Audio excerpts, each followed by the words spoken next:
Hello বন্ধুরা, শ্রীনিকা শ্রীনিজার নতুন আরেকটি ভিডিওতে জানাই তোমাদের সকলকে স্বাগত। তো শ্রীনিকা সাইকেলটা একটুখানি সমস্যা হওয়াতে দোকানে নিয়ে গেছে। তাই জন্য দেখো ছোট্ট বুনু দিদিভাইকে বলল তুমি পেছনে বসো, আমি চালাচ্ছি। দেখো সেই কয়েকটা কয়েক বছর আগে ওরা হাঁটা শিখলো, আর এর মাঝখানে সাইকেল চালাচ্ছে আবার ডবলিং করে। যাই হোক, আমাদের এখন চলছে খাওয়া দাওয়া। এই আমার বাড়ির পাশ থেকে মাত্র ২টো বাড়ির পরে আমার একটা কাকি শাশুড়ির বাড়ি ভীম একাদশীর পরের দিন না সবাইকে খাইয়েছিল। আর সেখানে আমরাও গেছিলাম, আমরা বাড়ির সবাই গেছিলাম মোটামুটি। তো সবার খাওয়া হয়ে গেছে। এই যে আমরা ৪ জন এসেছি, আমরা ৪ জন একসাথে বসে পড়েছি। ওরা বাড়ি থেকে কিন্তু ভাত খেয়ে এসেছিলো, শ্রীনিকা শ্রীনিজা। তারপরেও এখানে মা বাবার সাথে একটুখানি যা খায় তাই জন্য আমরা পাশে বসিয়ে নিয়েছি। ওরা এসে না অনেক কিছু আইটেম ছিল, অনেক তরকারি ছিল, পনির ছিল। তার মধ্যে থেকে লাল শাক ভাজা যে প্রথমে দিয়েছিল সেই লাল শাক ভাজা দিয়েই ওরা খাচ্ছে।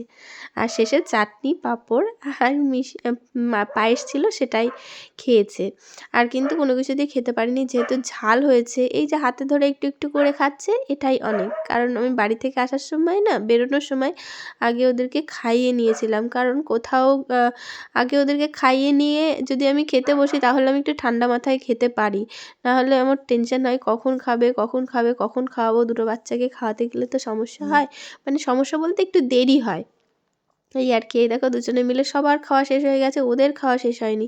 পা ছড়িয়ে বাবু হয়ে সব রকমভাবে ওরা কিন্তু বসে বসে খাচ্ছে। আর এই দেখো এই জামাটার সাথে যে ম্যাচিং করা হেয়ার ব্যান্ডগুলো পরেছে, ওগুলো কিন্তু আমার খুব পছন্দ। ওদের দিদিভাই অর্থাৎ অন্বেষা কিন্তু এদেরকে বানিয়ে দিয়েছে একটা হেয়ার ব্যান্ড, পুরো কুরুশ কাঁটায় উলের কাজ করে এটা বানিয়ে দিয়েছে। আর বুনুদের মাথায় এটা পরানোতে কিন্তু আরও বেশি সুন্দর লাগছে। এইরকম না অনেক অনেক হাতের কাজ রিসেন্ট অন্বেষা শিখেছে, আর অনেক কিছু করছেও।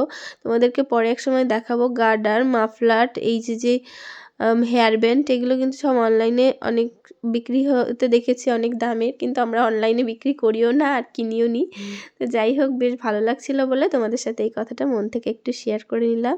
আর ওদের খাওয়া দাওয়া হয়ে গেছে। এখন খেয়ে দিয়ে না আমাদের খাওয়ার পরে কিছু কিছু জায়গায় অনুষ্ঠানে এরকম হয় কি, খাওয়ার পরে কিন্তু খরচা খুচরো ১ টাকা ২ টাকা কয়েন টাকা কিন্তু দেয়। আর এই খাওয়ার পরেও কিন্তু আমাদের কয়েকটা কয়েন দিয়েছিল। তো আমাদের মোট কয়েনের সংখ্যা ছিল 10টা। আমরা ৪ জন মানুষ ছিলাম, ২ টাকা ২ টাকা করে দিয়ে একটা ভুল টাকা চলে এসেছিলো। যাই হোক 5টা হয়ে গেছিলো।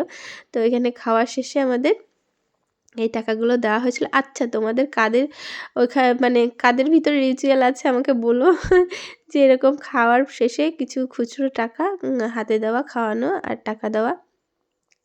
আর সেই টাকাগুলো পেয়ে কিন্তু ওরা যাবে এখন খাবার কিনতে। খাবার কেনার জ্বালায় কিন্তু পাগল হয়ে গেছে ওই টাকা দেখে। তাহলে চলো খাবার কিনে আসি। সচরাচর কিন্তু আমরা ওদের হাতে একদমই টাকা পয়সা দিই না। আসলে এখন নিজেদের হাতেও টাকা পয়সা রাখি না, কারণ ফোনে এখন এমন ব্যবস্থা হয়ে গেছে যে টাকা পয়সা লাগেই না। ফোন নিয়ে গেলে ফোনপেতে দেওয়া যায় সব দোকানের টাকা। এইদিকে দেখো আমরা দোকানে যাচ্ছি, কিন্তু কী বলো তো, দুর্ভাগ্যবশত গিয়ে দেখি দোকান বন্ধ। আর ওদের খাবার খাওয়া হলো না। তো তারপর অনেক দূরে নিয়ে গেলাম ওদের একটা দোকানে, সেখান থেকেই কিনে দিলাম।